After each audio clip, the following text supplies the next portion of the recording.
நீருண்டு நாதா என்னை விசாரிக்க, நீருண்டு நாதா என்னை விசாரிக்க. அல்லேலூயா. செய்தி தலைப்பை நான் சொல்லுங்க பார்க்கலாம். யாரை பத்தி பார்க்க போறோம் சொல்லுங்க பார்க்கலாம்.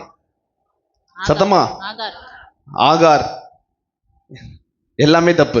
அன்னாள். நிசனி அன்னாள்னு வெரி குட். தனிமையில் கதறிய ஆகாரின் ஜெபத்தை கேட்டீர். ஓகே. மனம் கசந்து அழுந்த அன்னாள். அவ ஜெபம் செஞ்சா இவன் மனம் கசந்து அழுதாள். அல்லேலூயா. அன்னாள் தனது ஒரே மேன்மையான ஜெபத்தில் தனது குறைவை நிறைவாக்கினாள். அல்லேலூயா. ஒரே ஜெபத்துல தன்னுடைய குறைவை நிறைவாக்கினாள். ஆமென். சில ஜெபம் உடனே கேட்கப்படும், சில ஜெபத்துக்கு பதில் தாமதமாக கிடைக்கும். சில ஜெபம் உடனே கேட்டுரும். உங்க வாழ்க்கையிலே நிறைய ஜெபம் பண்ணிருப்பீங்க. சில ஜெபம்லாம் டக்குன்னு கேட்டுரும். ஆனா ரொம்ப வருஷமா சில காரியங்கள் ரொம்ப நாளா கேட்டுட்டு இருப்போம், அது நடக்காது. எல்லாத்துக்குமே கர்த்தர் ஒரு காலங்களை நேரங்களை வச்சிருக்கிறார். ஆமீன். ஆகையால் சோர்ந்து போகாமல், லூக்கா 18:1 என்ன பட்டிருக்கு? லூக்கா 18:1 சோர்ந்து போகாமல் எப்பொழுதும் ஜெபம் பண்ணுங்க. அப்ப கிடைக்கும் வரை சோர்ந்து போகாமல் எப்பொழுதும் ஜெபம் செய்யுங்கள் என்று கர்த்தர் சொல்லுகிறார். அல்லேலூயா, அல்லேலூயா. பதில் கிடைக்கும் வரை ஜெபிக்க வேண்டும். பதில் கிடைக்கிற வரைக்கும் ஜெபிக்கணும். எப்படியாவது நம்ம விண்ணப்பம் வைக்கிறோம், எப்படியாவது நான் பெற்றுக்கொள்வேன் என்று விசுவாசித்து பதில் கிடைக்கும் வரை நாம் ஜெபிக்க வேண்டும். அன்னாளோட ஜெபத்துல பாத்தீங்கன்னா சின்ன ஒரே அந்த 1 சாமுவேல் 1ஆம் அதிகாரத்துல எடுத்து வச்சுக்கோங்க. 1 சாமுவேல் 1ஆம் அதிகாரம் எடுத்து வச்சுக்கோங்க. அந்த குறிப்பிட்ட அந்த ஒரு ஜெபத்துல 15 விதமான காரியத்தை நம்ம கற்றுக்கொள்ளலாம். ஒரே ஜெபம், அன்னைக்கு அண்ணலோட ஜெபத்தை மட்டும் தான் பார்க்க போறோம். ஆனா 15 விதமான காரியங்கள் இருக்கு. ஆச்சரியமான காரியம். நம்ம என்ன ஜெபம் தானே, சும்மா ஜெபம் அப்படின்னு விட்டுறலாம். இல்ல, நீங்க நல்லா ஆழமா பார்த்தீங்க அப்படின்னா 15 காரியங்களை நாம் அண்ணாள் இடத்தில் கற்றுக்கொள்ளலாம். அல்லேலூயா. முதலாவது அன்னாள் 1 சாமுவேல் 1ஆம் அதிகாரம் 9ஆம் வசனம் எடுத்து வாசிப்போம். 1 சாமுவேல் 1ஆம் அதிகாரம் 9ஆம் வசனம். அன்னாள் எழுந்திருந்தாள். அன்னாள், அதுக்கு கரெக்டா படி. சீலோவிலே அவர்கள் புசித்து குடித்து எல்லாம் டூருக்கு போறாங்க. இங்க இருந்து இங்க சொல்லக்கூடாது, வேளாங்கண்ணி எல்லாம் போறாங்கல்ல, இந்த மாதிரி ஒரு டூருக்கு போறாங்க. எங்க போறாங்க உங்களுக்கு புரியுறதுக்காக சொல்றேன், வேளாங்கண்ணின்னு. ஆனா அதுக்காக நீங்க கிளம்பி போயிடக்கூடாது யாரும். கர்த்தருடைய ஆலயத்துக்கு போறாங்க. சீலோவில கர்த்தரை தொழுது கொள்வதற்கு போறாங்க. தொழுது கொண்ட பிறகு புசித்து குடித்த குடும்பமா போறாங்க. புளிசாதம், கறி குழம்பு, கிரேவி எல்லாம் கட்டிட்டு போறாங்க. இங்க இருந்து மங்கனூர்லாம் போகும்போது அப்படித்தான். இங்க இருக்க எல்லாம் போயிருப்பீங்க. ஏன்னா எப்படி போயிருப்பீங்க? எல்லாம் கறி குழம்பு எல்லாம் கட்டிட்டு போயிருப்பீங்க. கரெக்டா இல்லையா? கறி எல்லாம் கட்டிட்டு போயிருவாங்க. டிஃபன் பாக்ஸை கட்டிட்டு போய் அங்க போய் உட்காந்து சாப்பிடும். இங்க சாப்பிட இடம் எல்லாம் அங்க போய் சாப்பிடும். இதே மாதிரி சீலோவாவிலே சாப்பாடுலாம் எடுத்துட்டு போயிட்டு அங்கே புசித்து குடித்து அன்னாள் எழுந்திருந்தாள். எல்லாம் உட்கார்ந்து இருக்காங்க. அன்னாள் மாத்திரம் எந்த காரியத்திற்காக போனாலும் அவள் அன்னாள் எழுந்திருந்து. நீ இன்னொன்னு தெரிஞ்சுக்கங்க, நீங்க அடுத்தது வாசிச்சிட்டீங்கன்னா நான் அடுத்த பாயிண்ட் சொல்றது உங்களுக்கு தெரிஞ்சு போயிடும். அது உங்களுக்கு தெரிஞ்சு பிரயோஜனம் இல்லை. நான் சொல்றதை மட்டும் நீங்க கரெக்டா படிங்க, வாசிக்கிறத மட்டும் கவனிங்க. 15 காரியத்தை கற்றுக்கொள்ளலாம். தேவனுடைய ஆலயத்திற்கு சென்று என்ன போட்டிருக்கு? அன்னாள் எழுந்து. அன்னாள் எங்க எந்திரிச்சு எங்க ஊர் அப்படியே கடற்கரையில போய் விளையாட போயிட்டாளா? எங்க போயிருக்கா? ஆலயத்திற்கு சென்றால். தேவனுடைய முதலாவது அன்னாள்கிட்ட கத்துக்க வேண்டிய முதலாவது காரியம், தேவனுடைய ஆலயத்திற்கு சென்று ஜெபித்தாள். போன நோக்கம் ஜெபிப்பதற்கு தான். எல்லாரும் புசித்து குடிக்கிறாங்க. இவர் குழந்தை இல்ல. எல்கானாக்கு 2 மனைவி, பெனினால், அன்னாள் 2 மனைவிகள். முதலாவது மனைவிக்கு குழந்தை இருக்கு, இவருக்கு குழந்தை இல்ல. இவளுக்கு பிறந்த பிள்ளை தான் யாரு? தீர்க்கதரிசியாகிய சாமுவேல். நல்லா நீங்க கவனிக்கணும். நீங்க அடுத்தது படிக்காம நல்லா நீங்க கவனிக்கணும். முதலாவது அவ போன நோக்கத்தை நிறைவேற்றா. எல்லாரும் புசித்து குடித்து என்ஜாய் பண்றாங்க. இவ அந்த இடத்துல என்ன பண்ணான்னு போட்டிருக்கு? ஆலயத்துக்கு சென்றால். எல்லாரும் சேர்ந்து போனாங்கன்னா கண்டிப்பா போட்டிருக்கும். ஆனா போன நோக்கத்தை இவ இது பண்ண. அப்ப கர்த்தருடைய ஆலயத்தில் சென்று எல்லா விண்ணப்பங்களையும் வைக்கும் பொழுது கர்த்தர் நம்ம ஜெபத்தை கேட்பார். அல்லேலூயா. அப்ப தேவனுடைய ஆலயத்தை நோக்கி சென்றால், அப்ப நமக்கு நம்முடைய வாழ்க்கையில எந்த பிரச்சனைகள் போராட்டங்கள் இருந்தாலும் வீட்டுல ஜெபம் பண்றோம், எல்லாம் ஓகே. ஆனாலும் திருச்சபை நடக்கும் பொழுதோ, இல்ல முடிந்த பிறகோ, இல்ல ஆரம்பிப்பதற்கு முன்பாகவோ, இல்ல இடப்பட்ட நாள்லயோ திருச்சபையில உட்கார்ந்து ஒரு நாள் ஒரு உபவாசம் இருந்து, காலையில எப்பயோ ஒரு நேரம் உபவாசம் இருந்து நீங்க கர்த்தருடைய சமூகத்தில் ஜெபிக்கும் பொழுது உங்களுடைய ஜெபம் கேட்கப்படும். அல்லேலூயா. ஹல்லேலூயா. பாத்துக்கங்க, சங்கீதம் 34 அதிகாரம் 5 வசனத்துல என்ன போட்டிருக்கு? சங்கீதம் 34:5 அவர்கள் அவரை நோக்கி பார்த்து பிரகாசம் அடைந்தார்கள், அவர்களுடைய முகங்கள் வெட்கப்பட்டு போவதில்லை. நீங்க ஆண்டவரை நம்பி கர்த்தருடைய சமூகத்திலிருந்து ஜெபிக்கும் பொழுது எந்த விண்ணப்பத்துக்காக நீங்க ஜெபம் பண்றீங்களோ, என்ன தேவை, என்ன காரியத்துக்காக நீங்க ஜெபம் பண்றீங்களோ, நிச்சயமாக அது உங்களுக்கு செய்யப்படும். அல்லேலூயா. ஆண்டவருடைய சமூகத்துல உங்களுக்கு நிச்சயமாக அது கொடுக்கப்படும். உங்களுடைய முகங்கள் வெட்கப்பட்டு போவதில்லை. அல்லேலூயா. சங்கீதம் 118 அதிகாரம் 8 வசனத்துல மனுஷனை நம்புவதை பார்க்கிலும் கர்த்தர் மேல் பற்றுதலா இருப்பதே நலம். இன்னாரு இந்த நேரத்துல வர சொல்லிருக்காங்க, ஒரு பணமோ ஏதோ வர சொல்லிருக்காங்க, பார்க்க சொல்லிருக்காங்கன்னு எந்த நேரத்துல போவாங்க? பிரேயர் டைம்ல போவாங்க. ஏன் பிரேயருக்கு லேட்டுன்னா, இந்த ஒருத்தவங்க வர சொன்னாங்கப்பா, பார்க்க போயிருந்தேன், கண்டிப்பா கிடைக்காது. மனுஷனை சுவாசியிலே மனுஷனை நம்புவதை பார்க்கிலும் கர்த்தர் மேல் பிரியமா இருப்பது, பற்றுதலா இருப்பது நலம் என்று வேதவசனம் சொல்லுகிறது. அல்லேலூயா. ஆண்டவர்கிட்ட விசுவாசித்து ஜெபம் செய்து எப்படியாவது இந்த காரியத்தை, இந்த தேவையை இந்த குறிப்பிட்ட ஜெபத்திற்கு பதில் அளியும் என்று சொல்லி ஜெபிக்கும் பொழுது நிச்சயம் கர்த்தர் பதில் அளிப்பார். அல்லேலூயா. ஏசாயா 2 அதிகாரம் 22 வசனத்துல நாசியிலே சுவாசம் உள்ள மனுஷனை நம்புவதை விட்டு விடுங்கள், எண்ணப்படுவதற்கு அவன் எம்மாத்திரம். அவன் ஒரு ஆளா? நாளைக்கு காலைல 10 மணிக்கு வாங்க உங்களுக்கு தரேன் அப்படின்னு சொல்லிட்டு 9 மணிக்கு செத்து போயிட்டானா ஒண்ணும் பண்ண முடியாது. அப்ப நாசியிலே சுவாசம் உள்ள மனிதனை நம்புவதை விட்டு விடுங்கள். ஒரு காரியம் நீங்க நம்பாதீங்க, யாரையும் நம்பாதீங்க. அதான் வசனம் போட்டிருக்கு, நாசியிலே சுவாசம் உள்ள யாரையுமே நம்பாத. அப்ப உலகத்துல உயிரோட இருக்கிற யாரையுமே நம்பாத, கர்த்தரை மட்டும் நம்ப வேண்டும். அல்லேலூயா. அப்ப எல்லாம் போன காரியம். எல்கானா அவங்க வீட்டுக்காரு ஜாலியா என்ஜாய் பண்றாரு. அந்த பெனினால் அவ குழந்தைங்க எல்லாம் சுத்தி பாக்குறாங்க. போய் பிரேயர் பண்ற இடத்துல கடல் இருக்குன்னு வச்சுக்கோங்க. வேளாங்கண்ணிலாம் போனா என்ன பண்ணுவாங்க? சும்மா பேருக்கு தான் வேளாங்கண்ணின்னு பேர் போவாங்க, முக்காவாசினா கடல்ல தான் இருப்பாங்க.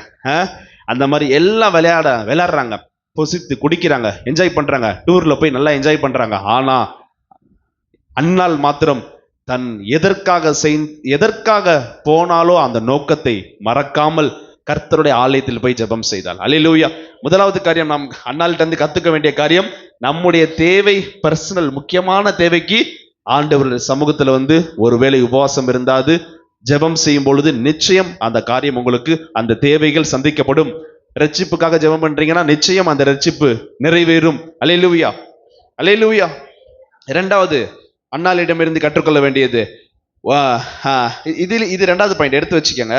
இதுலயே அது இப்ப சொல்றது எப்படி போட்டிருக்குன்னா, சங்கீதம் 11 அதிகாரம் 4 அதிகாரம். ஏன் ஆலயத்துல போய் ஜெபம், இது 2வது பாயிண்ட். இது ஏன் ஆலயத்துல போய் ஜெபம் செய்ய வேண்டும் அப்படி என்றால், சங்கீதம் 11 அதிகாரம் 4 வசனம், தேவனுடைய ஆலயத்தில் யார் இருக்கா? கர்த்தர் தம்முடைய பரிசுத்த ஆலயத்தில் இருக்கிறார். தேவனுடைய ஆலயத்தில் யார் இருக்கா? கர்த்தர், தேவன் இருக்கிறார். ஏன் நம்ம போய் ஆலயத்துல போய் ஏன் நம்ம ஜெபம் செய்யணும்? அதான் நான் சொல்லிட்டேன், சில ஜெபங்கள் கேட்கப்படும், சில ஜெபங்கள் கேட்கப்படல. அப்படின்னா சில ஜெபங்கள் கேட்கப்படுது, உங்களுக்கு உடனே கேட்கப்படுது. சில ஜெபங்கள் தாமதிக்கிற எல்லா விண்ணப்பத்தையும் நீங்கள் திருச்சபையில ஜெபம் செய்யும் பொழுது நிச்சயம் நிறைவேறும் என்று அப்படின்னு சொல்லலாம். ஆமாவா இல்லையா? தாமதிக்கிற உங்கள் எல்லா ஜெபங்களும் கர்த்தருடைய சமூகத்துல ஆலயத்துல ஜெபம் செய்யும் போது நிச்சயம் நிறைவேறும். ஏன் அப்படின்னா, தேவனுடைய ஆலயத்திலே தேவன் வீற்றிருக்கிறார். ஆமென். வானத்தையும் பூமியும் அண்ட சர்வத்தையும் படைத்த அந்த சர்வ வல்லமையுள்ள ஆண்டவர் நம்முடைய ஆலயத்தில் இருப்பதனால் நீங்க அவர்கிட்ட போய் கேட்கும் பொழுது நிச்சயம் உங்களுடைய விண்ணப்பத்துக்கு பதிலளிப்பார். அல்லேலூயா. 1 ராஜாக்கள் 8 அதிகாரம் 29 வசனத்துல போட்டிருக்கு. 1 ராஜாக்கள் 8 அதிகாரம் 29 வசனத்துல, கர்த்தருடைய கண் இரவும் பகலும் ஆலயத்தின் மேல் திறந்தவைகளா இருக்கிறது. அல்லேலூயா. அந்த வசனத்தை பார்த்தா நல்லா தெரியும். தேவனுடைய கண்கள், கர்த்தருடைய கண்கள், உம்முடைய கண்கள் படி கர்த்தருடைய திறந்திருப்பதாக. இரவும் பகலும் கர்த்தருடைய சமூகத்துல அவருடைய கண்கள் திறந்து இருக்கிறது. இன்னொரு வசனம் இருக்கு, இந்த ஸ்தலத்திலே ஏறெடுக்கப்படும் எல்லா விண்ணப்பங்களுக்கும் என் கண்கள் திறந்தவைகளும் என் செவிகள் கவனிக்கிறவைகளுமா இருக்கிறதுன்றார். அப்ப ஆலயத்துல ஜெபம் பண்றவங்களுடைய வாழ்க்கை நல்லா இருக்கும். ஆலயத்துல தனிப்பட்ட முறையில சொல்றேன், ஆலயத்துல ஜெபம் செய்கிறவர்களுடைய காரியம் வெற்றியா இருக்கும், ஜெயமா இருக்கும். நிச்சயம் அவர்கள் எல்லா காரியத்திலும் சாதித்து விளங்குவார்கள். அல்லேலூயா, அல்லேலூயா. ரெண்டு காரியம் பார்த்திருக்கோம். ஃபர்ஸ்ட் என்ன பண்ணா, ஆலயத்துல போய் ஜெபம் செய்த அன்னாளிடமிருந்து நாம கற்றுக்கொள்ள வேண்டிய முதலாவது காரியம், ஆலயத்துல போய் ஜெபம் செய்ய வேண்டும்.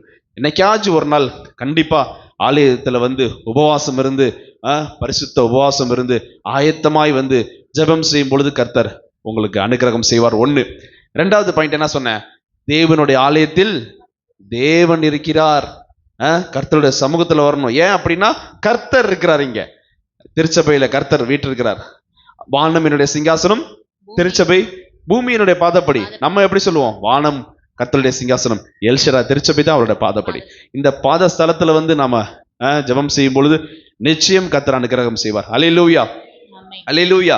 இந்த அன்னாளிடமிருந்து நாம் கற்றுக்கொள்ள வேண்டிய மூன்றாவது காரியம் 1 சாமுவேல் 1ஆம் அதிகாரம் 10ஆம் வசனம். 1 சாமுவேல் 1ஆம் அதிகாரம் 10ஆம் வசனம். அவள் போய் மனம் கசந்து, சத்தமா, அவள் போய் திருச்சபைக்கு போய் மனம் கசந்து அழுதாள். அதான் மூணாவது பாயிண்ட், எழுதிக்கங்க.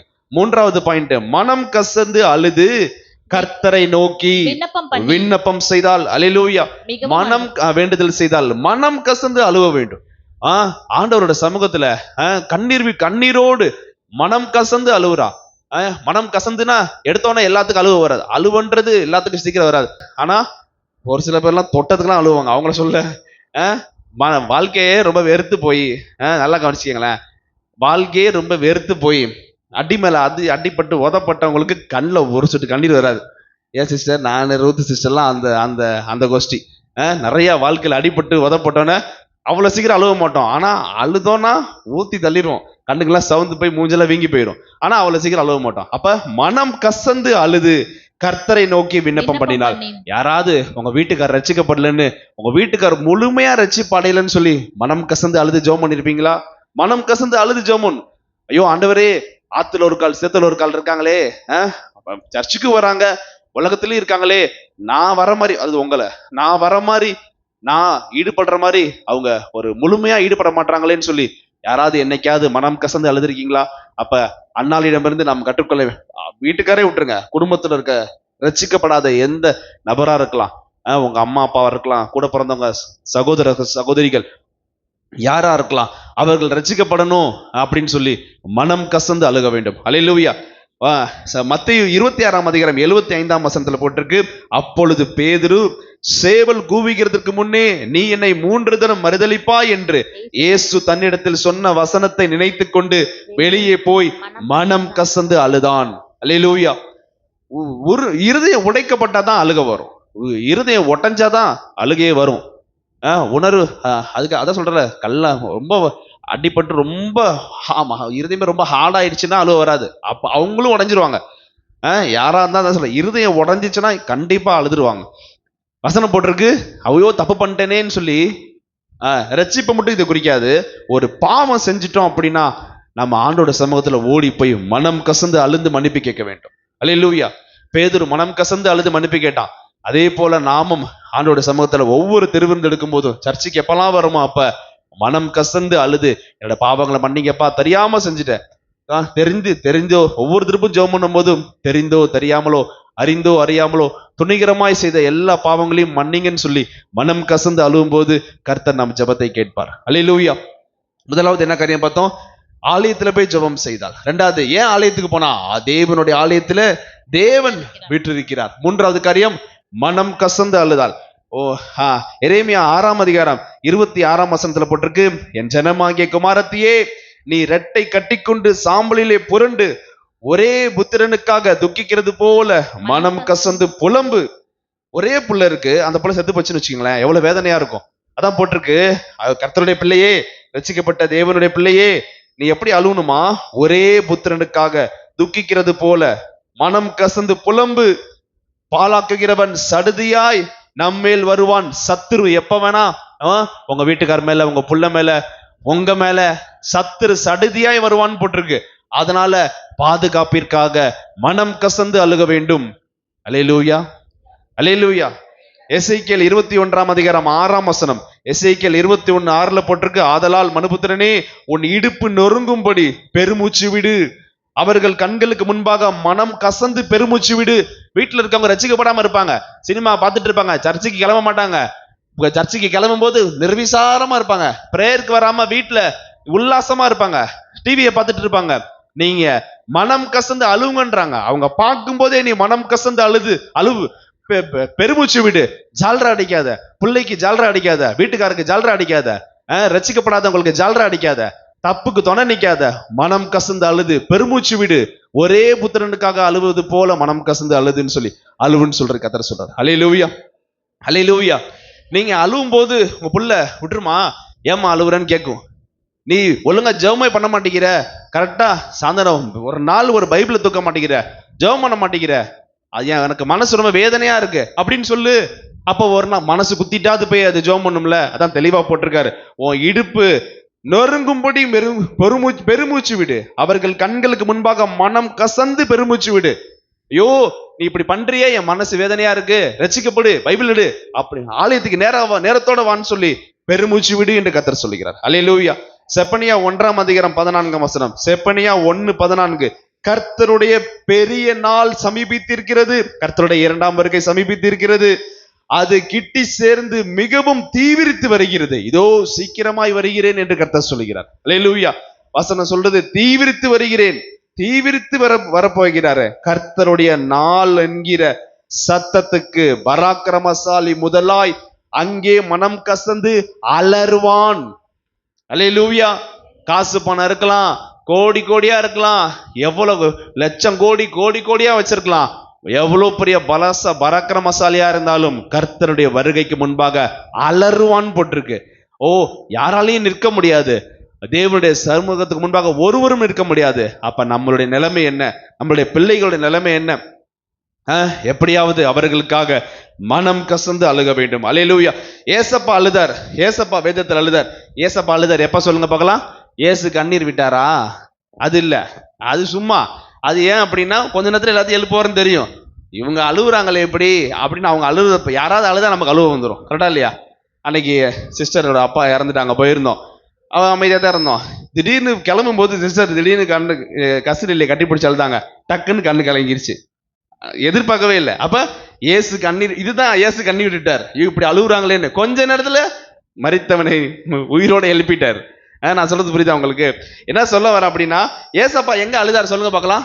ஏசு கண்ணீர் விட்டார் கிடையாது, வேற எருசலேமே. ஓ, ஏசாயா 22:4 பாருங்களேன். இந்த வசனம் அப்படியே, இந்த வசனமும் அந்த வசனமும் கம்பேர் வசனம், நீங்க எழுதி வச்சுக்கலாம். ஏசாயா 22:4 பாருங்க. என்னை நோக்கி பாராதேயுங்கள், என்னை நோக்கி பாராதேயுங்கள், என் ஜனமாகிய குமாரத்தி பாழாய் போகிறது நிமித்தம் மனம் கசந்து அழுவேன். ஏசப்பா சொல்றார், எனக்கு ஆறுதல் சொல்ல வராதேயுங்கள் என்றேன். அல்லேலூயா. இப்ப படிங்க லூக்கா 22:28. இயேசு அவர்கள் முகமாய் திரும்பி, எருசலேமின் குமாரத்திகளே, நீங்கள் எனக்காக அழாமல் உங்களுக்காகவும் உங்கள் பிள்ளைகளுக்காகவும் அழுங்கள். அல்லேலூயா சொல்லுவோம். ஆண்டவரே சொல்றாரு, உங்களுக்காகவும் உங்கள் பிள்ளைகளுக்காகவும் அழுங்கள். அழுது ஜெபம் பண்ணு, மனம் கசந்து ஜெபம் பண்ணு. அல்லேலூயா, அல்லேலூயா. அப்ப நீங்க இந்த 2 வருஷத்தை எழுதி வச்சு, ஏசாயா 22:4, லூக்கா 23:28. இந்த 2 வசனமும் ஒரே வசனம். என்னை நோக்கி பாராதேயுங்கள், என் ஜனமாகிய குமாரத்தை பாழாய் போகிறது நிமித்தம் மனம் கசந்து அழுதுகிட்டு இருக்கேன், அழுவுறேன், எனக்கு ஆறுதல் சொல்ல வராதேயுங்கள். இயேசு அவர் முகமாய் திரும்பி, எருசலேமின் குமாரத்திகளே, நீங்கள் எனக்காக அழாமல் உங்களுக்காகவும் உங்கள் பிள்ளைகளுக்காகவும் அழுங்கள் என்று கர்த்தர் சொல்லுகிறார். மனம் கசந்து அழுது ஜெபம் செய்ய வேண்டும். ரட்சிப்பு எப்படியாவது, வீட்டுல இருக்கவங்க எப்படியாவது ரட்சிக்கப்படணும். ஆண்டவரே, அவங்க மரித்தா நரகத்துக்கு போயிடுவாங்களே, தெரியாம செய்கிறவர்களுக்கு கொஞ்சம் அடி, தெரிஞ்சு செய்கிறவங்களுக்கு அநேக அடி, அந்த ஆக்கினை தீர்ப்புக்கு அவர்கள் போயிடக்கூடாதுப்பா அப்படின்னு சொல்லி மனம் கசந்து அழுக வேண்டும். அல்லேலூயா. அப்ப முதலாவது காரியம் என்ன பார்த்தோம்? ஆலயத்துல போய் ஜெபம் செய்ய வேண்டும். 2வது, ஏன் ஆலயத்துக்கு போனோம்? கர்த்தர் ஆலயத்தில் வீற்றிருக்கிறார். 3வது காரியம், மனம் கசந்து அழுக வேண்டும். அல்லேலூயா. 4வது காரியம் பார்ப்போம். 1 சாமுவேல் 1:11. நீங்க 1 சாமுவேல் புடிச்சு வச்சுக்கணும், அதான் இன்னைக்கு செய்தியே. 1 சாமுவேல் 1:11. சேனைகளின் கர்த்தாவே, சேனைகளின் கர்த்தாவே, தேவரீர் உம்முடைய அடியாரின் சிறுமையை ஃபர்ஸ்ட் வார்த்தை என்ன சொல்லிருக்கா? சேனைகளின் கர்த்தாவே. அப்ப அது மட்டும், சேனைகளின் கர்த்தாவே என்று சொல்லி கர்த்தரை மகிமைப்படுத்தினாள். ஆலயத்துக்கு வந்து ஜெபம் செஞ்ச உடனே முட்டி போட்டு உடனே கையை தூக்கி சேனைகளின் கர்த்தாவே அப்படின்னு கூப்பிடுறான். அல்லேலூயா. வேதத்துல சேனைகளின் கர்த்தர்ன்னு சொல்லி கர்த்தரை மகிமைப்படுத்திய முதலாவது நபர் இந்த பெண்மணி தான். இதுக்கு முன்னாடி ஒருத்தர் கூட சேனைகளின் கர்த்தர்ன்ற வார்த்தையை சொல்லி ஜெபம் செய்யல, கூப்பிடல அவரை. ஏன் அப்படின்னா அவ்வளவு சீக்கிரம் கூப்பிட மாட்டாங்க யாரும்.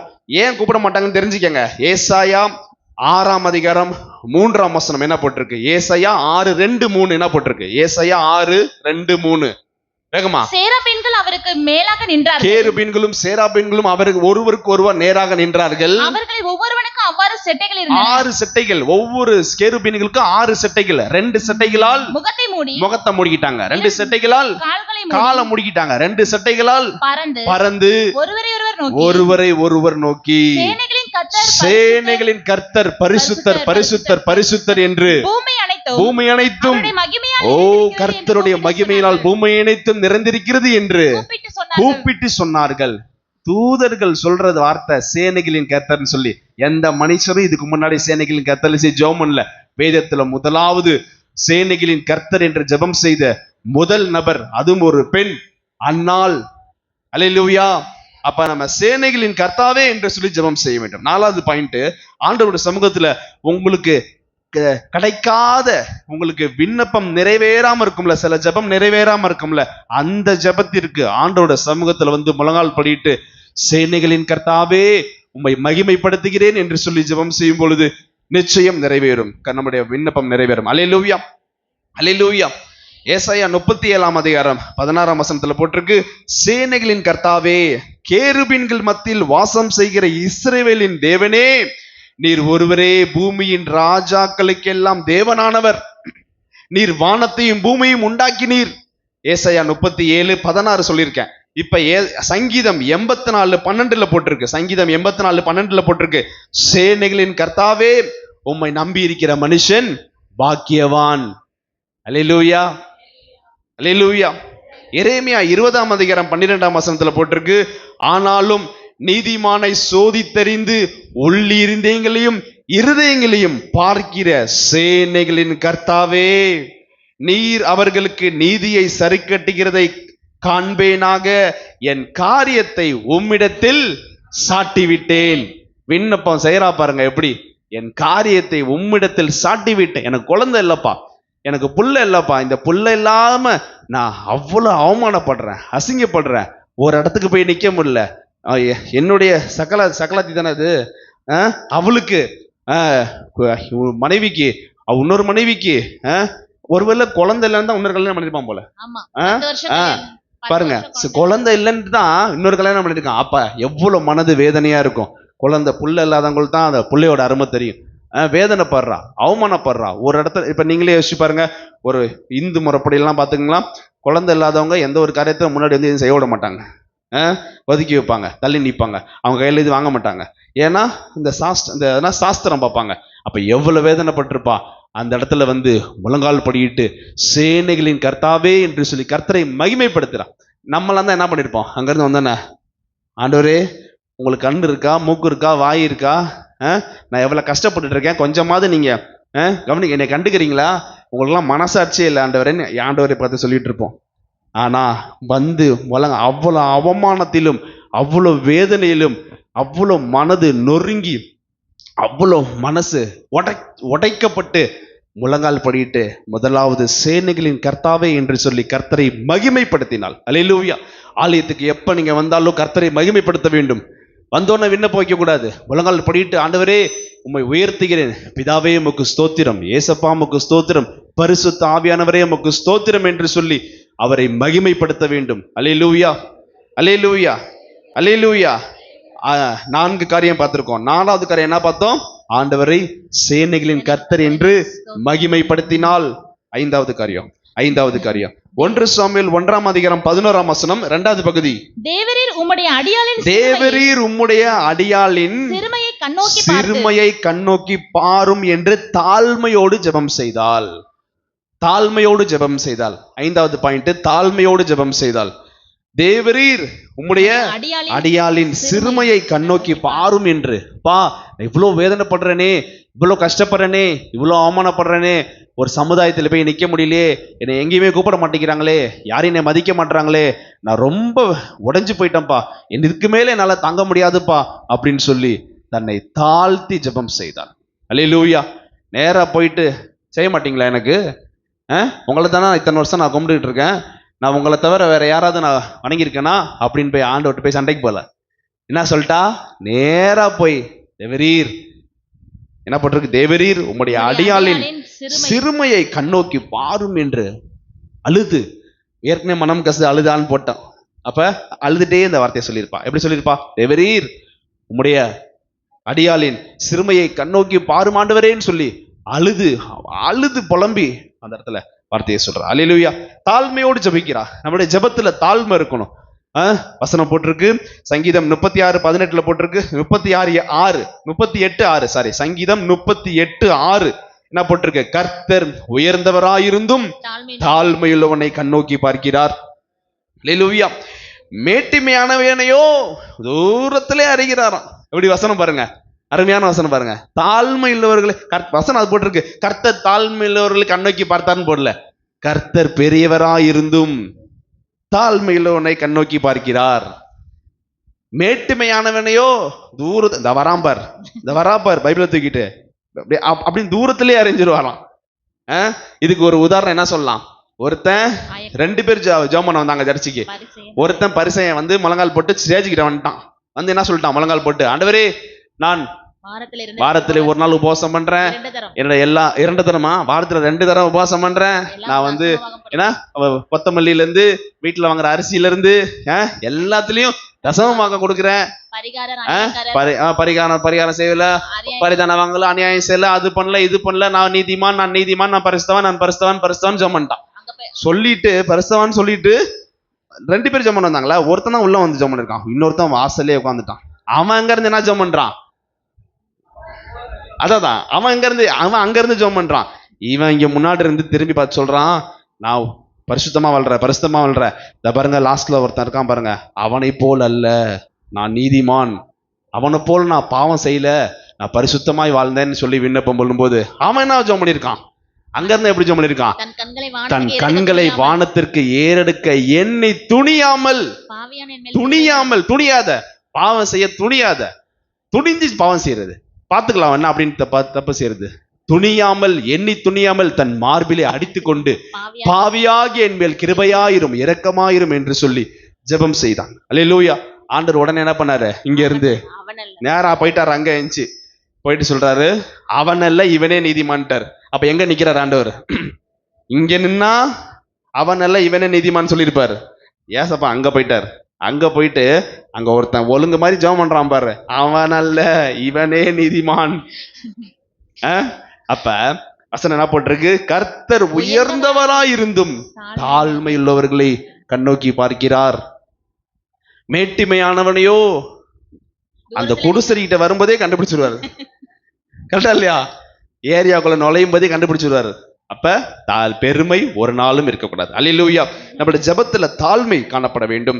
நீதிமொழிகள் 22:4 போட்டிருக்கு, தாழ்மைக்கும் கர்த்தருக்கு பயப்படுதலுக்கும் வரும் பலன் ஐஸ்வர்யமும் கனமும் ஜீவனுமாம்.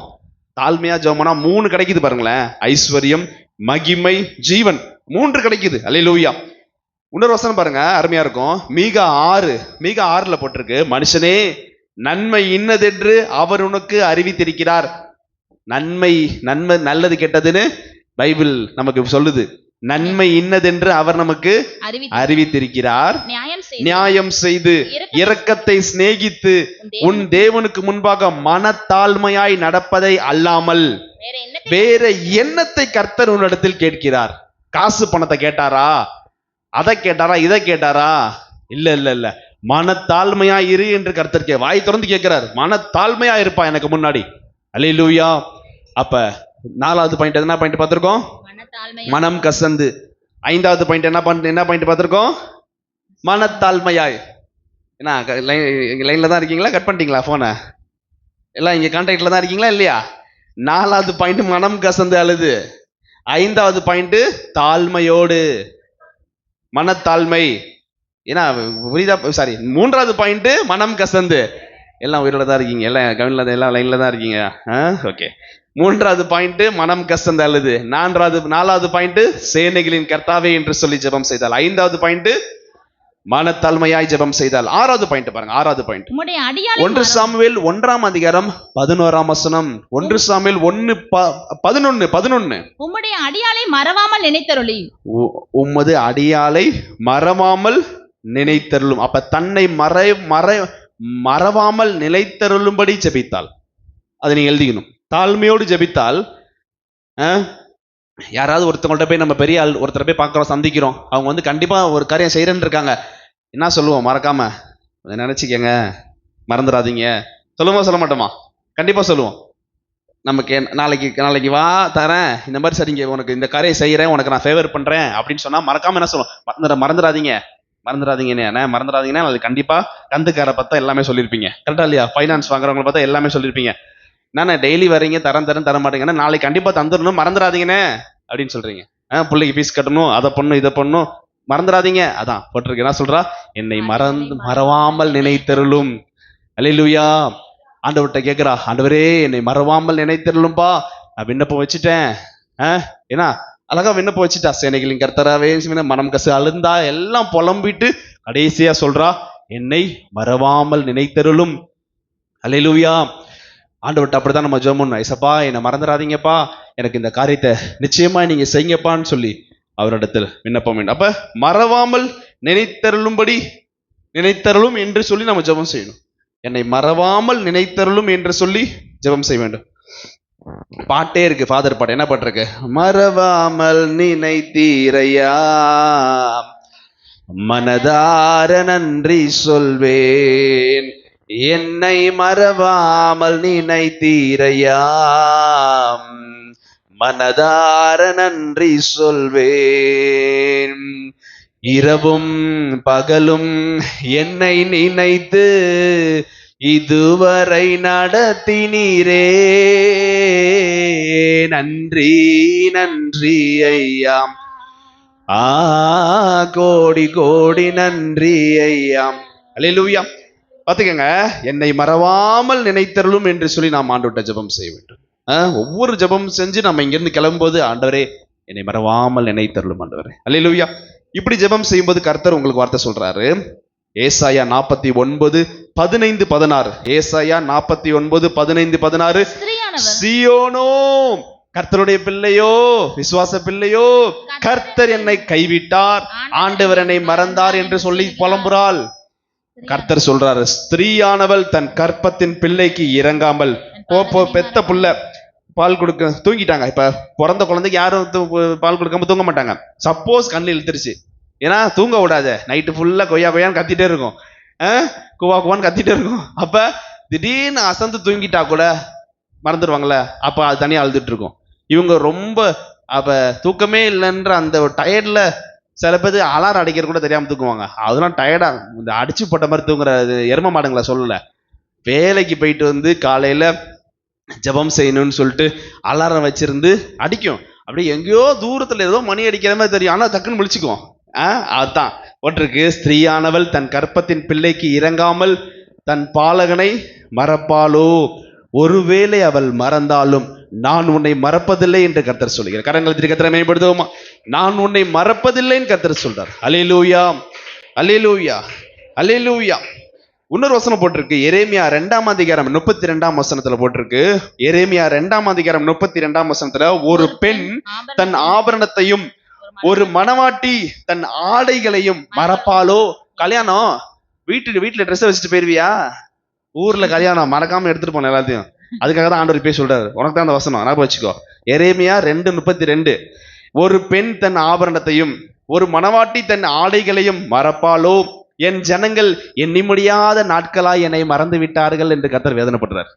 ரொம்ப நாளா என்ன நீ மறந்துட்டப்பா, சர்ச்சுக்கே நீ வர மாட்டேங்கிற, தேவைக்காக நீ சர்ச்சுக்கு வர, தேவைக்காக நீ ஜெபம் பண்ற, தேவைக்காக நீ இது பண்ற, தேவன்றப்ப பைபிளை தூக்குற, ஜெபம் பண்ற, அவ்வளவுதான், நன்றி கூட சொல்ல மாட்டேங்கிற, அப்படியே ஓடிடுற. ஒரு மாசம் 2 மாசம் உனக்கு ஆண்டவருக்கு டச்சே இல்லை. எங்கேயாவது நின்றுட்டு பயந்துக்கிட்டு அங்க போய் நின்றுட்டு, ஆண்டவரே அப்படின்னு சொல்ற. இவரும் இறக்கப்பட்டு என்ன பண்றாரு, செஞ்சிடறாரு. அப்படிப்பட்ட ஆளை பார்த்தா கர்த்தர் சொல்றாரு, என் ஜனங்கள் எண்ணி முடியாத நாட்களை, எவ்வளவு வேதனைப்படுறாரு பாருங்க. பைபிளை நீ தூக்கி எண்ணி முடியாத நாட்களாய் என்னை மறந்து விட்ட, ஜெபம் செஞ்சு எண்ணி முடியாத நாட்களாய் என்னை மறந்து விட்டார்கள். ஞாயிற்றுக்கிழமை கொடுத்துருக்கணும். ஞாயிற்றுக்கிழமை சொல்லணும் இந்த வார்த்தை. ஏன் எண்ணி முடியாத நாள், நீங்களாம் நல்லவங்க, இந்த பிரேயருக்கு வந்து அவ்வளவு பேர் நல்லவங்க, ஏன்னா எல்லாம் ஜெபம் செய்யறவங்க பாக்குறேன் நான். அப்ப செய்தியை கேட்கிறவர்கள் வராதவர்கள் அவங்களுக்கு தான். எண்ணி முடியாத நாட்களை என்னை மறந்து விட்டார்கள் என்று கர்த்தர் வேதனைப்படுறார். எரேமியா 50:6 பாருங்க. எரேமியா 50ஆம் அதிகாரம் 6ஆம் வசனத்துல, என் ஜனங்கள் காணாமற் போன ஆடுகள், அவர்களுடைய மெய்ப்பர்கள் அவர்களை சிதற பண்ணி பர்வதங்களில் அலைய விட்டார்கள். ஒரு மலையிலிருந்து மறுமலைக்கு போனார்கள், தங்கள் தொழுவத்தை மறந்து விட்டார்கள். சபையை விட்டு வெளியே போறாங்கல்ல, அவங்களுக்கு தான் அந்த வார்த்தை. ஒரு தொழுவத்தை விட்டு இன்னொரு தொழுவத்துக்கு போனார்கள். போட்டிருக்கா இல்லையா? ஒரு மலையிலிருந்து மறுமலைக்கு போனார்கள், தங்கள் தொழுவத்தை மறந்து விட்டார்கள். எந்த தாய் சபையை மறந்துட்டாங்க? தாய் சபையை மறந்துட்டு அப்படியே திரிகிறது. ஒண்ணும் நடக்காது, அவங்களுக்கு மன திருப்தி இருக்காது, ஆனாலும் அப்படியே அலையிறது. கூப்பிடவே மாட்டோம், நீயா வந்தா தான் உள்ள. வெளியில இருந்து கேட்டுக்கொண்டிருக்கிற யாரா இருந்தாலும் சரி, அழைப்பு என்றைக்குமே ஆண்டவருடைய சபை, திருச்சபை திறந்தா இருக்கு. யார் வந்தாலும் வராதன்னு சொல்லவே மாட்டோம். எப்பொழுதுமே அழைப்பு, ஆண்டவர் எப்போதுமே அழைப்பு கொடுத்திருக்கிறார். அல்லேலூயா. தொழுவத்தை மறந்து விட்டார்கள். அல்லேலூயா. அப்ப என்ன சொல்லி ஜெபம் பண்ணணும்? 6வது பாயிண்ட், என்னை மறவாமல் நினைத்தருளும். 7வது பாயிண்ட் படிக்கலாம். 7வது பாயிண்ட் 1 சாமுவேல் 1ஆம் அதிகாரம் 11ஆம் வசனம். உமது அடியாளுக்கு ஒரு ஆண் பிள்ளையை கொடுத்தால், நல்லா நீங்க கவனிக்கணும், உமது அடியானுக்கு ஒரு ஆண் மகனை கொடுத்தால் என்று சொல்லி குறிப்பிட்டு ஜெபம் செய்தால். குறிப்பிட்டு ஜெபம் செய்ய வேணும்.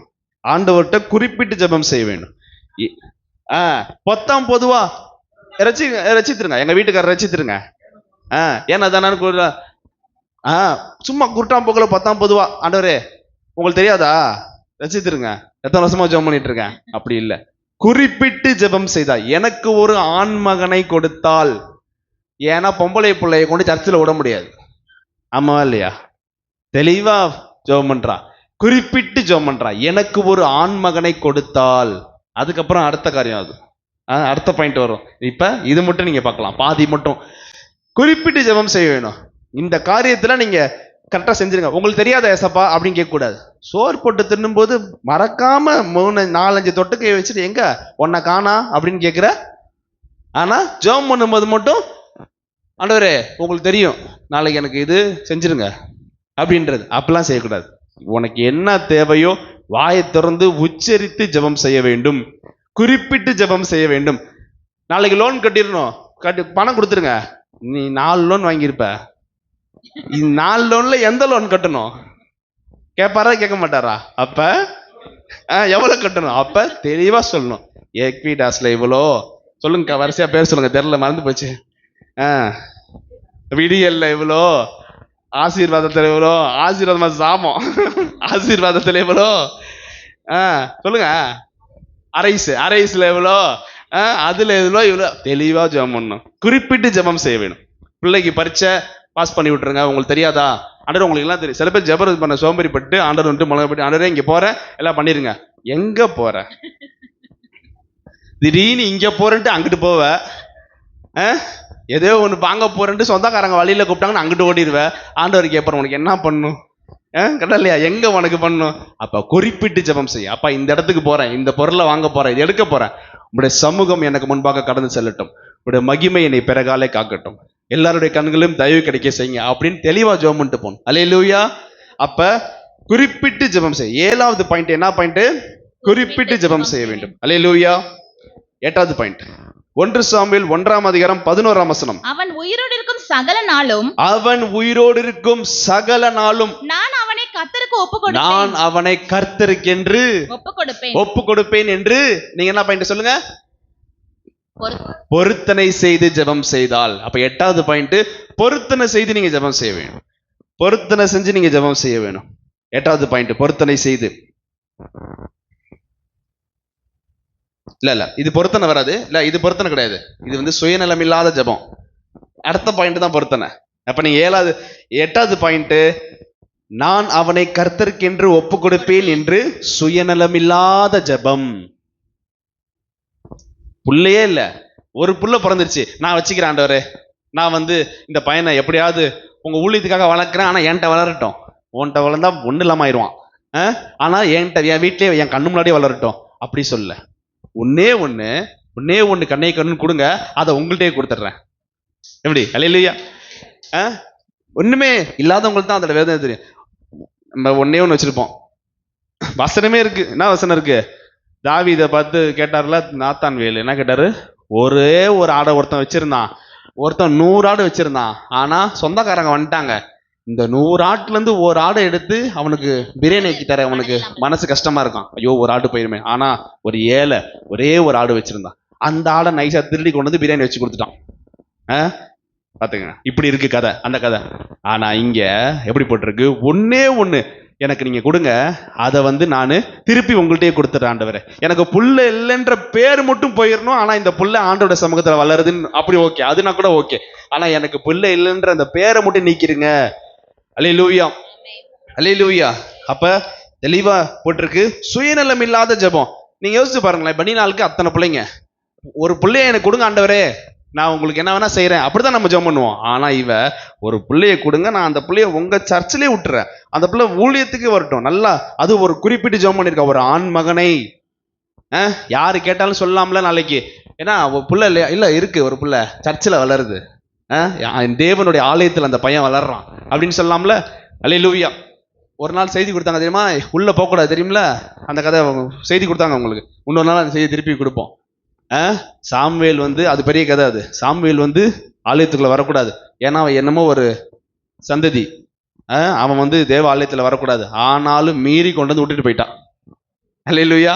அதை பத்தி ஒரு நாள் செய்தி, இன்னொரு நாள் திருப்பியும் அந்த செய்தியை வச்சிருக்கியா, அதை ஒரு நாள் கூட அதை பத்தி ஒரு நாள் பேசிடுவோம். சுயநலமில்லாத ஜெபம். அல்லேலூயா. லூக்கா 22:42 போட்டிருக்க, பிதாவே உமக்கு சித்தமானால் இந்த பாத்திரம் என்னை விட்டு நீங்கும்படி செய்யும், ஆயினும் என்னுடைய சித்தப்படி அல்ல உம்முடைய சித்தப்படியே ஆக கடவுது. இதுதான் சுயநலமில்லாத ஜெபம். அல்லேலூயா. ஏசப்பா வேண்டினார் சுயநலமில்லாத ஜெபம். 9வது காரியம் 1 சாமுவேல் 1:11 அவன் தலையின் மேல் சவரன் இதுதான் கத்தி பொருத்தனை. படுவதில்லை. அவன் தலையின் மேல் சவரன் கத்தி படுவதில்லை என்று பொருத்தனை பண்ணினான். ஒரு பொருத்தனை செய்தால். கரங்களை திரிக்கத்தை மேம்படுத்துவோமா? 9வது பாயிண்ட் என்ன பாயிண்ட்? பொருத்தனை பண்ணி ஜெபம் செய்தா. அப்ப அவ கேட்டதே புள்ள யாருக்காக? ஆண்டவருக்காக தான் கேட்டிருக்கா, அவளுக்காக கேட்கவே இல்லை. எனக்கு இந்த பேர் மட்டும் போயிடணும், மலடி என்ற பேர் மட்டும் என்னை விட்டு போயிடணும் ஆண்டவரே. அந்த புள்ள ஆண்டவருடைய சமூகத்துல விட்டுறன்றா. ஒரு ஆண்மகனை தாரும் ஜெபம் பண்றா, ஆண்டவருக்காக தான் கேட்கிறா பாருங்க. ஒரு ஆண்மகனை தாரும், அவனை உங்கள்கிட்டயே கொடுத்துறன்றா. 2. 3வது பொருத்தனை. என்ன பொருத்தனை? அவன் சபரன் கத்தி அவன் முடியல படாம வாழ்நாள் ஃபுல்லா அவன் நசரேய விரதத்துக்காக அவன் ஒப்பு கொடுக்குறேன் அப்படின்னு சொல்றான். இன்னும் புள்ளையே பிறக்கல, ஆனா பாருங்க பிள்ளைக்காக எவ்வளவு பொருத்தனை படி ஜெபம் பண்றா பாருங்க. அல்லேலூயா, அல்லேலூயா. உபாகமம் 23 21, 22, 23 நான் படிக்கிறேன். உபாகமம் 23, 21, 22, 23. நீ உன் தேவனாகிய கர்த்தருக்கு பொருத்தனை பண்ணியிருந்தால் அதை செலுத்த தாமதம் செய்யாதே. லோன் வாங்கியிருப்பாங்க, அவசரப்பட்டு ஜெபம் பண்ணிருப்பாங்க. ஆண்டவரே, லோன் கிடைக்கிறதுக்கு முன்னாடி ஜெபம் பண்ணுவாங்க. ஆண்டவரே, லோன் வாங்கணும்னா உங்களுக்கு நான் கொடுத்துருவேன் ஆண்டவரேன்னு. 1 லட்ச ரூபா கையில வாங்கிட்டு 10,000 எடுத்து கொடுக்கணுமா, அப்படியே அந்த வார்த்தையை மறந்துடுவாங்க. 1000 ரூபா கொடுப்பாங்க. உன்னை யாரு லோன் வாங்க சொன்னா? சரி வாங்கிட்டேன். உன்னை யாரு பொருத்தனை பண்ண சொன்னா? 10ல் 1 கொடுத்துறேன். 1 லட்சம் வாங்கிட்டு 10,000 கொடுக்கும்போது அழுவும். உன்னை யாரும் பொருத்தனை பண்ணவே சொல்ல. வசனம் என்ன போட்டிருக்கு? நீ உன் தேவனாகிய கர்த்தருக்கு பொருத்தனை பண்ணி இருந்தால் அதை செலுத்த தாமதம் செய்யாதே. உன் தேவனாகிய கர்த்தர் அதை நிச்சயமாக உன் கையில் கேட்பார். எப்படியாவது உனக்கு வாங்கிடுவார் இந்த 10,000. ஆமா, அது உனக்கு பாவமாகும். நீ வஞ்சனை பண்ணி எதுக்கு பொருத்தனை பண்ணிக்கிட்டு? அது உனக்கு பாவமாகும். நீ பொருத்தனை பண்ணாதிருந்தால் உன்மேல் பாவம் இல்லை. இனிமேட்டு புரிஞ்சுக்கிட்டாங்க இந்த வசனத்தை. எந்த 10 பாயிண்ட்ல எந்த பாயிண்ட் புரிஞ்சு? இந்த பாயிண்ட் நல்லா புரிஞ்சிருக்கும். இனிமேல் பொருத்தனை பண்ணவே கூடாது ஆண்டவருக்கு, அதானே? சில விஷயங்கள் அதான் சொல்லிட்டல, பொருத்தனை பண்ணாதான் நடக்கும். அதான் பண்ணிட்டால இவதான். அண்ணால பத்தி தானே பார்த்துட்டு இருக்கோம். ரொம்ப நாள் கிடைக்காம தாமதிக்கிற காரியம் பொருத்தனை செய்தாதான் நடக்கும். ஆண்டவர் எப்படி உன்கிட்ட வாங்கிடுவார். வசனம் போட்டுட்டு பாரு, நீ பொருத்தனை பண்ணாதிருந்தால் உனக்கு மேல் பாவம் இல்லை, உன் வாயினால் சொன்னதை நிறைவேற்ற வேண்டும். உன் தேவனாகிய கர்த்தருக்கு உன் வாயினால் நீ பொருத்தனை பண்ணி சொன்ன உற்சாக பலியை செலுத்தி தீர்ப்பாயாக. இந்த லோன் வாங்கிட்டு பொருத்தனை பண்றவங்களாம் உற்சாக பலியில வந்துரும். உற்சாக பலியில உற்சாகத்துல சொல்றது, ஆண்டவரே 1 லட்சத்தை கொடுத்துருங்க, எப்படியாவது உங்களுக்கு நான் தசமம் வாங்க கொடுத்துறேன்னு. இதான் உற்சாக பலி. இந்த உற்சாக பலியை வாங்கியே தீர்வேன்றாரு. லோனா இடம் வீடு இல்ல, நல்ல விலைக்கு போன ஆண்டவரே மன்றாடி ஜெபம் பண்றது. 20 லட்சத்துக்கு கேட்கறான் ஆண்டவரே, 30 லட்சத்துக்கு கேட்கறான் ஆண்டவரே, ஒரு 40 ஒரு 32 35 லட்சத்துக்கு கேட்டா கூட பரவாயில்ல ஆண்டவரே, நான் கண்டிப்பா தசமம் வாங்க செலுத்துறேன்னு ஜெபம் பண்ணிட்டு உற்சாகத்துல பலி. உற்சாக பலி இதுக்கு பேர் தான் உற்சாகமா பொருத்தனை செய்யறது. கண்டிப்பா செஞ்சிருன்னு கரெக்டா எத்தனை லட்சம் கொடுக்கணும்? 35 லட்சத்துக்கு 3.5 லட்சம் ஐசியூல படுத்திருப்பாங்க. அப்ப கூட ஜிஹெச் தான் போவுங்க, தனியார் போக மாட்டாங்க, ஏன்னா காசு போயிருன்ட்டு. திடீர்னு எங்களா பொத்து படுத்து மூச்சு பச்சை காணான்னு தட்டி பார்த்தா சிபிஆர் எல்லாம் கொடுக்கணும். என்னன்னு பார்த்தா 3.5 லட்சமா? ஐயோ, இந்த உற்சாக பலி செலுத்திட்டீங்கன்னா கண்டிப்பா புடுங்கிடுவார். நீ செலுத்தாம இருந்தாலும் உன்கிட்ட புடுங்குவார். அப்ப கரெக்டா கணக்கு கேட்பார் ஆண்டவர். அப்ப செலுத்தணுமா செலுத்தக்கூடாதா சொல்லுங்க? செலுத்தணும். செலுத்தினாதான் 35 லட்சத்துக்கு விற்ப. கரெக்டா இல்லையா? பொருத்தனை பண்ணாதான் ஒழுங்கா விற்கப்படும். நம்ம சபையில ஒருத்தவங்க ஒரு இடத்த விற்கிறேன்னு வந்தாங்க, ஜபம்லாம் செஞ்சாங்க. எங்க அம்மாட்ட சொல்லி ஜெபம் பண்ணுங்க. என்ன ஒரு காமெடின்னு பாத்துக்கிட்டீங்கன்னா, 6 மாசம் சர்ச்சைக்கு வரல. சர்ச்சைக்கு வந்தாங்க, 6 மாசம் எங்களுக்கு பிரைஸ் லார்ட் சொல்ல 6 மாசம் சர்ச்சுக்கு வருவாங்க, சர்ச்சு முடியாங்கட்டி முதல்ல வெளியே போயிடுவாங்க. ஏன்னா நம்ம ஏன் கேட்கிறோம்? நம்மளுக்கு வேலை இல்லையா? இந்த மாதிரி எத்தனை கேஸை பார்த்துருப்போம் இத்தனை வருஷம் சபையில. 25 வருஷத்துல எத்தனை கேஸை பார்த்துருப்போம். தரேன்னு சொல்லிட்டு தராம போனதெல்லாம் 10ஓட 11. அவங்களுக்கு ஒரு பயம், கிட்டக்க போனா வித்துட்டியான்னு கேட்டுருவாங்க. 6 மாசங்க நம்மளாம் நம்பட்டாலும் சரி அப்படியே ஓடிடுவாங்க. இப்படி ஓடிடுவாங்க, அப்படி ஓடிடுவாங்க. பார்த்தா காசு ஒண்ணு இல்லாம ஆயிடுச்சு, எல்லாம் ஒண்ணு இல்லாம ஆயிடுச்சு. அப்புறம் 6 மாசத்துக்கு அப்புறமேட்டு வந்து பிரைஸ் லார்ட் சொல்றாங்க. நம்ம என்ன பண்றது? தலையெழுத்து ஊழியக்காரங்க என்ன பண்றது? வாமா பிரைஸ் லார்ட். கடன் ஆயிடுச்சு வேற. பாருங்க, ஒழுங்கா அந்த 10 லட்சம் எவ்வளவு வித்தாங்க தெரியல, ஒரு 4 கம்மியா தான், 4 லட்சமா 5 லட்சமா தான் பொருத்தனை பண்ணி ஒழுங்கா தரிச்சு கொடுத்தா ஒரு ஆம்பிளிஃபையர் வாங்கிருக்கலாம், ஏதாவது ஒன்று பண்ணிருக்கலாம். 15 லட்ச ரூபா கடன்ல மாட்டிக்கிட்டாங்க. வாங்காமல் விட மாட்டார். அல்லேலூயா. சங்கீதம் 15:4, கர்த்தருக்கு பயந்தவர்களையோ கனம் பண்ணுகிறான், ஆணையிட்டதில் தனக்கு நஷ்டம் வந்தாலும் தவறாதிருக்கிறான். ஆணையிட்டதில், கர்த்தருக்கு பயப்படுகிறவர் ஆணையிட்டதில் நஷ்டம் வந்தாலும் தவறாமல் செய்கிறார். அல்லேலூயா. எத்தனாவது பாயிண்ட் பார்த்திருக்கோம்? 9 பாயிண்ட் பார்த்தாச்சு. 10வது பாயிண்ட் பார்ப்போம். 1 சாமுவேல் 1:12. 1 சாமுவேல் 1ஆம் அதிகாரம் 12ஆம் வசனம். அவள் கர்த்தருடைய சந்நிதியில் வெகு நேரம் விண்ணப்பம் பண்ணுகிற போது. என்ன தலைப்பு சொல்லுங்க பார்க்கலாம்? வெகு நேரம் ஜெபம் செய்யணும். சில பேர் என்ன பண்ணுவாங்க? சில பேர் என்ன பண்ணுவாங்க? போயிட்டு டப்புன்னு ஒரு முட்டி டப்புன்னு எஞ்சிருவாங்க. ஒரு செகண்ட்ல முட்டி போடுவாங்க, அடுத்த செகண்ட் எஞ்சிருவாங்க. நான் ஜெபம் பண்ணிட்டேன், ஜெபம் பண்ணி அப்பா பண்ணிட்டேனே. பைபிளை படி திறந்துட்டு கடற்கரை வச்சுட்டு டக்குன்னு முடிடுவாங்க. பைபிள் படிச்சா படிச்சுட்டேனே. எவ்வளவு நேரம் படிச்ச? சங்கீதம் 23. எத்தனை வருஷம்டா சங்கீதம் 23 படிப்பீங்க? 117 சங்கீதம் 117 எடுத்து வச்சுக்குவாங்க. 2 வசனம் தான் இருக்கு. எப்படிலாம் ஆள் இருக்கு. வசனம் போட்டிருக்கு, கர்த்தருடைய சந்நிதியில் வெகு நேரம் ஜெபம் செய்தால். ஜெபம் பண்ணும்போது நேரம் மணி பார்க்காம ஜெபம் செய்யணும். அதுங்க தான் உண்மையா ஆண்டவரை நேசிக்கிறவங்க. பிரேயர் பண்ண உட்காந்தவங்க டைம் பார்க்காம 5 அதிகாரமா பைபிள் 5 அதிகாரம் வாசிக்கணும். மணி பார்க்க கூடாது. சின்னதா இருக்கலாம், பெருசா இருக்கலாம். ஒரு நாளைக்கு 5 அதிகாரம் படிக்கிறீங்கன்னா திடீர்னு பார்த்தீங்கன்னா 72 வருஷம் 100 வருஷம் வந்துடும். அன்னைக்கெல்லாம் மாட்டிக்குவாங்க, கொத்தா மாட்டிக்குவாங்க. அன்னைக்கு பார்த்து நான் ஆண்டவரே அப்படின்னு சொல்றது வசனம் அதிகமா இருக்குப்பா, நான் நாளைக்கு சேர்த்து வச்சு படிச்சிடுறேன். சட்டியில் ஆகும் அவங்க. மெல்ல முடியல ஆண்டவரே, பல்லு வலி நாளைக்கு சாப்பிட்றேன்னு சொல்றியா? முழுங்கிறது. பல்லுல சில பேர் ஓட்டையில மாட்டோம். ஏன் நம்ம என்ன தானே எனக்கு மாட்டோம், முழுங்கிறது. அதை மட்டும் முழுங்குற.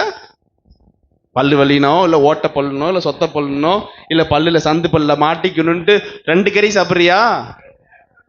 50 கறி தான் தின்னுவேன்னு முழுங்குற. உருட்டி முழுங்குவாங்க. சார் பாத்துக்கீங்களா? புதையில் இருக்கும், சோத்தை உருட்டி உள்ளுக்குள்ள கறி வச்சுக்குவாங்க, அப்படி போடுவாங்க, அப்படியே முழுங்குவாங்க. அப்ப அவரை சொல்றமா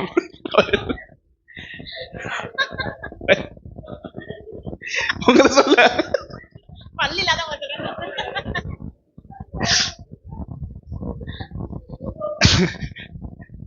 பாத்துக்கங்க, அது மட்டும் முழுங்கிடுறது. ஆனா வசனம் அதிகமா இருக்குன்னு சொல்லிட்டு அன்னைக்கு ஆண்டவரே இன்னைக்கு வந்து செய்து வசனம் அதிகமா இருக்கு ஆண்டவரே, நான் நாளைக்கு சேர்த்து வச்சு படிச்சிடறேன் ஆண்டவரே. அந்த வேலையெல்லாம் இங்க வச்சுக்க கூடாது. வெகு நேரம் ஜெபம் செய்தால் வந்து ஜெபம் பண்ணிட்டு ஓடி இருக்கலாம்ல, ஆண்டவர் எனக்கு பிள்ளைய கொடுங்கன்னு சொல்லிட்டு ஓடி இருக்கலாம்ல. பைபிள் பொய் சொல்லாது, பைபிள் பொய்யெல்லாம் சொல்லாது. அவன் வந்து ஜெபம் பண்ணிட்டு சென்று விட்டால்னா போய் அப்படியே வசனம் இருக்கும். வெகு நேரம் ஜெபம் செஞ்சிருக்கான், வெகு நேரம் என்ன பண்ணிருப்பான், ஆண்டவரை தூச்சிருப்பான், மகிமைப்படுத்திருப்பான், ஆராதனை பண்ணி வச்சிருப்பான், எல்லாம் செஞ்சிரு கடைசியில எனக்கு ஒரு பிள்ளையை கொடுங்க ஆண்டவரேன்னு பொருத்தனை பண்ணி ஜெபம். அப்ப வெகு நேரம் நம்ம ஜெபம் செய்ய வேணும், நேரம் பார்க்காம வெகு நேரம் ஜெபம் செய்யணும். அல்லேலூயா, அல்லேலூயா. அருமையான வார்த்தை பாருங்க, மார்க் 6:35 போட்டிருக்கு. மார்க் பாருங்க, மார்க் 6:35. ஏசப்பாவோட வார்த்தையை எல்லாம் கேட்க வந்துட்டாங்க மலை பிரசங்கத்துல.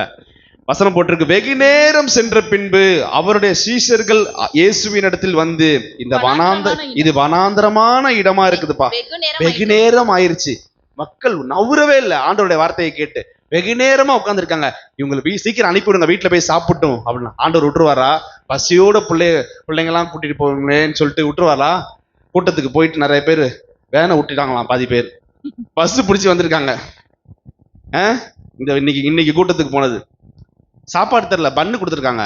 அப்ப எங்க ஒரு பண்ணு தொண்டையை அடைக்குது, தண்ணி இல்ல, டீ இல்ல, ஒண்ணு இல்ல.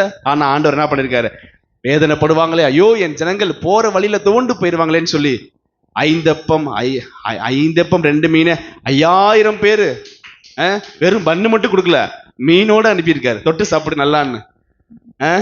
அப்படியே ஓபன் பண்ணி சாண்ட்விச் மாதிரி அழகா பிரெட்டை ஓபன் பண்ணி மீனை உள்ள வச்சு மடக்கி தின்னு அழகா சூப்பரா கொடுத்துருக்காரு. அல்லேலூயா.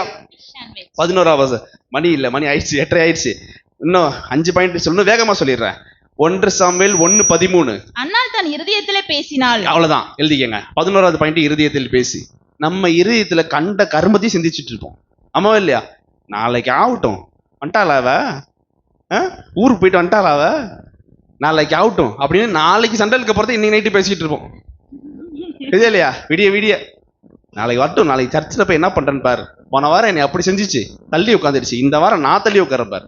எப்ப அடுத்த வாரம் ஞாயிற்றுக்கிழமைக்கு திங்கக்கிழமை யோசிச்சுட்டு இருப்பாங்க, இருதயத்துல செஞ்சது ஞாயிற்றுக்கிழமை முடிஞ்ச திங்கக்கிழமை யோசிச்சுட்டு இருப்பாங்க. அடுத்த இன்னும் 5 நாள் இருக்கு, மறந்துடுவாங்க. கடைசியில மறந்துட்டு போய் யதார்த்தமா பக்கத்துலயே உட்காந்துரும். ஆண்டவர் அப்படிப்பட்டால 2 பேர் சேர்ந்து உட்காரு, ஆண்டவர் சந்தர்ப்பத்தை வச்சிருவாரு. கரெக்டா லேட் ஆயிருவ, ஒரே ஒரு கேப் இருக்கும், அங்க வந்து உட்கார வச்சிருவாரு. பார்த்தா திரும்பி பார்த்தா, ஐயோ இதுவா, போன வாரம் தான் இது பண்ணும். அதுதான் ஆண்டவர். இருதயத்தில் வெகு நேரம் பேசிக்கொண்டால், வசனம் போட்டிருக்கு பாருங்க அருமையா, அன்னாள் தன் இருதயத்திலே பேசி, வசனம் என்ன போட்டிருக்கு, பேசினால். பைபிள் பொய் சொல்லாதுங்க, என்ன சொல்ல, கரெக்டா தான், எல்லாமே கரெக்ட். வெகு நேரம் ஜெபம்னா வெகு நேரம் ஜெபம் போட்டிருக்கு. இருதயத்துல பேசினான்னு போட்டிருக்கு. அமைதியாக தனது வேதனையை கர்த்தருக்கு தெரியப்படுத்தி கொண்டே இருந்தால். அல்லேலூயா. அசிங்கப்படுத்தல, ஆண்டவர்கிட்ட வந்து நான் இப்படின்னு அசிங்கப்படுத்தல, வந்து இருதயத்துல பேசுறான். அடுத்தது பாருங்க, அவளுடைய உதடுகள் மாத்திரம் அசைந்தது. இது வந்து பாருங்க,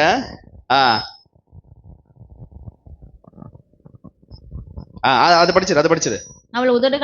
அவளுடைய உதடுகள் மாத்திரம் அசைந்தது. வாய் திறந்து சத்தமா பேசல, இப்படி ஆயிடுச்சு அப்படி ஆயிடுச்சு. பக்கத்துல இருக்காங்க, புதுசா அன்னைக்கு சர்ச்சைக்காரன் வந்திருப்பாங்க. இவங்க ஆண்டவர்கிட்ட விண்ணப்ப வைக்கிறேன்ட்டு, யோ நேத்து அடித்தடி சண்டையில மண்டையை உடஞ்சி ஆண்டவரே இப்படி பண்ணிட்டீங்களே ஆண்டவர். அவங்க ஐயோ சர்ச்சுக்கு போனா நம்ம வீட்லயும் சண்டை வரும்னு அவங்க ஓடிடுவாங்க. கரெக்டா இல்லையா? அதுக்காக எப்படி ஜெபம் பண்ணிருக்காவ, இருதயத்திலே பேசி, வாய் மட்டும் உதடுகள் மாத்திரம் அசைஞ்சிருக்கு. எங்க பேசுங்க பார்க்கலாம், உதடு மட்டும் அசைஞ்சு பேசுங்க. இப்படிதான் ஜெபம் பண்ணிருப்பா.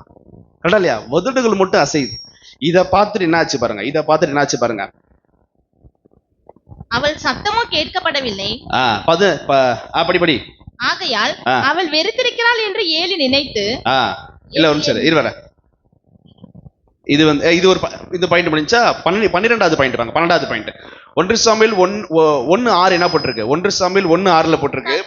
கர்ப்பத்தை அடைத்திருந்தபடியால் அவளுடைய சக்கலத்தை அவளை துக்கப்படுத்தும்படியாக அவளை மிகவும் விசனப்படுத்துவாள். வேதனைப்படுத்தினால இத போய் ஆண்டவர்கிட்ட கம்ப்ளைண்ட் பண்ணல. வசனம் தெளிவா பாருங்க, தன்னை மிகவும் துக்கப்படுத்திய பெனிலாளின் வாயை அடையும் என்று ஜெபம் செய்யவில்லை. தனக்கு குழந்தை வேண்டும் என்று மாத்திரமே ஜெபம் செய்தார். நான் சொல்றது புரியுதா உங்களுக்கு? என்ன இப்படி பேசுற ஆண்டவரே, அவ வாயா ஊமையாக்குங்க ஆண்டவரே. நம்ம அப்புறம் ஜெபம் பண்ணோம். என்னை இப்படி வார்த்தை சொல்லிட்டா, நீ என்ன வார்த்தை சொன்ன? அதுக்கு முன்னாடி நீ சொன்னதுக்கு தான் அவங்க பதில் சொல்லியிருக்காங்க. ஆனா என்னை இப்படி பேசிட்டாங்க ஆண்டவரே, அவங்க வாயை ஊமையாக்கிருங்க ஆண்டவரே. அவங்க வாயை என்ன, பைபிள் நிறைய வசனம் இருக்கு, அந்த வசனத்தை சொல்லி ஜெபம் பண்றது அப்படி கிடையாது. அப்ப தகாத விண்ணப்பத்தை பண்ணல. எழுதிக்கங்க 12ஆம் வசனம், தகாத விண்ணப்பம் செய்யவில்லை. யாக்கோபு 4:3 போட்டிருக்கு, நீங்கள் விண்ணப்பம் பண்ணியும் உங்கள் இச்சைகள் நிறைவேறும்படி செலவழிக்க வேண்டும் என்று தகாத விதமாய் விண்ணப்பம் பண்ணுகிறபடியினால் பெற்றுக்கொள்ளாமல் இருக்கிறீர்கள். யாக்கோபு 4:3. சரிங்களா? இந்த 12வது பாயிண்ட் பண்ணுச்சு. 13வது பாயிண்ட், இப்படி இருதயத்துல பேசி வாய் மட்டும் லிப்பு மட்டும் மூமெண்ட் ஆகுது. இப்ப பாருங்க 13வது பாயிண்ட், 1 சாமுவேல் 1:15. அதற்கு அன்னாள், நீ எதுவரைக்கும் வெறித்திருப்பாய். பாஸ்டர் ஊழியக்காரர் கேக்குறாங்க, நீ எதுவரைக்கும் வெறித்திருப்பாய், உன் குடியை உன்னை விட்டு விலக்கு என்றார். அட கொடுமையே, உன் குடிக்கார வெளியே போய் இயேசு நாமத்துல அப்படின்றாரு. எதுவரைக்கும் வெறித்திருப்பாய், இப்படி குடிச்சிட்டு வந்து இப்படி சர்ச்சில் உட்கார்ந்திருக்கியே அப்படின்னு சொல்றா. உடனே பாருங்க என்ன பண்றாங்க. அதற்கு அன்னாள், அப்படி அல்ல என் ஆண்டவனே, அப்படி அல்ல என் ஆண்டவரே, நான் மனக்லேசமுள்ள ஸ்திரீ. ஆமென், நான் மனக்லேசமுள்ள ஸ்திரீ. நான் திராட்சரசமாகிலும் மதுவாகிலும் குடிக்கவில்லை. திராட்சரசமும் குடிக்கல, மதுபானமும் குடிக்கல ஆண்டவரே. கர்த்தருடைய சந்நிதியில் இருதயத்தை ஊற்றிவிட்டேன். கர்த்தருடைய சமூகத்துல என் இருதயத்தை ஊற்றிவிட்டேன். அல்லேலூயா. அப்ப இருதயத்தை ஊற்றிவிட்டேன், இதான் இந்த தலைப்பு வச்சுக்கலாம். இல்ல இருதயத்தை ஊற்றி ஜெபத்தாலும் போட்டுக்கலாம். ஊழியக்காரரை கனம் செஞ்சா.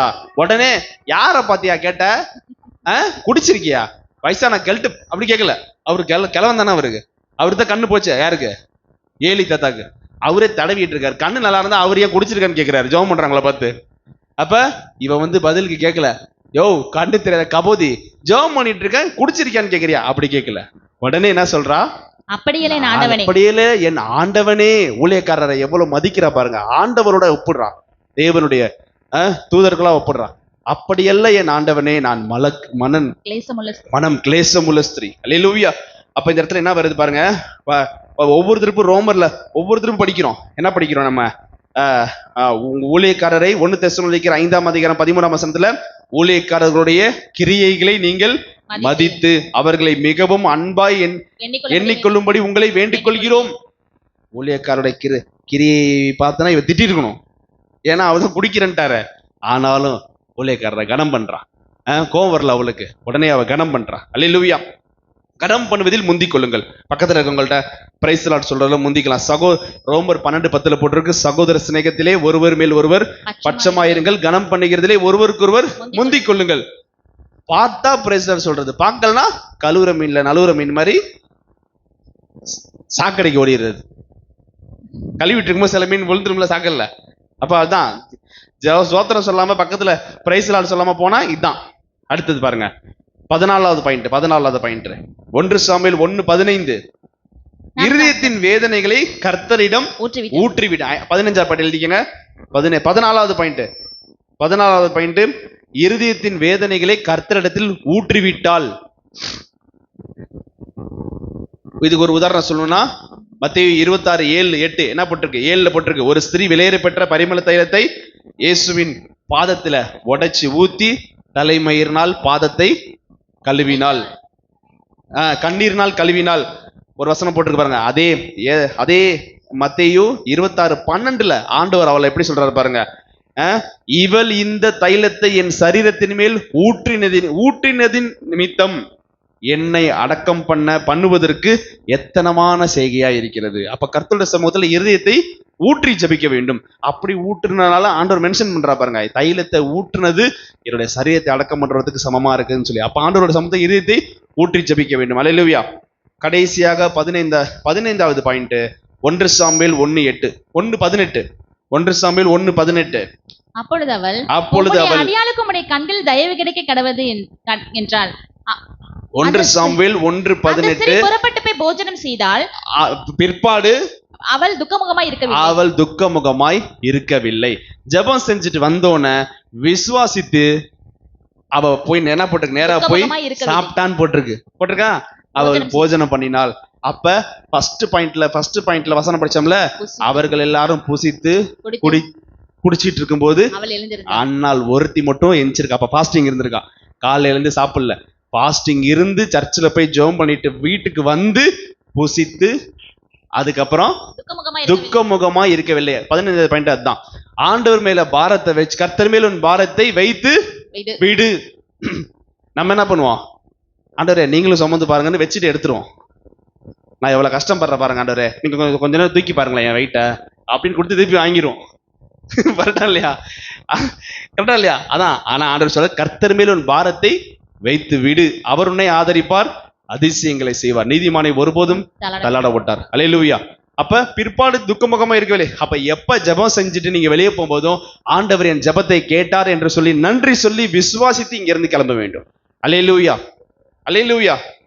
வசனம், கடைசி வசனம் மார்க் 11:24 போட்டிருக்கு. ஆதலால் நீங்கள் ஜெபம் பண்ணும்போது எவைகளை கேட்டுக்கொள்வீர்களோ அவைகளை பெற்றுக்கொள்வோம் என்று விசுவாசியுங்கள், அப்பொழுது அவைகள் உங்களுக்கு உண்டாகும் என்று கர்த்தர் சொல்லுகிறார். கரங்களை தட்டி கர்த்தரை மேம்படுத்துவோமா?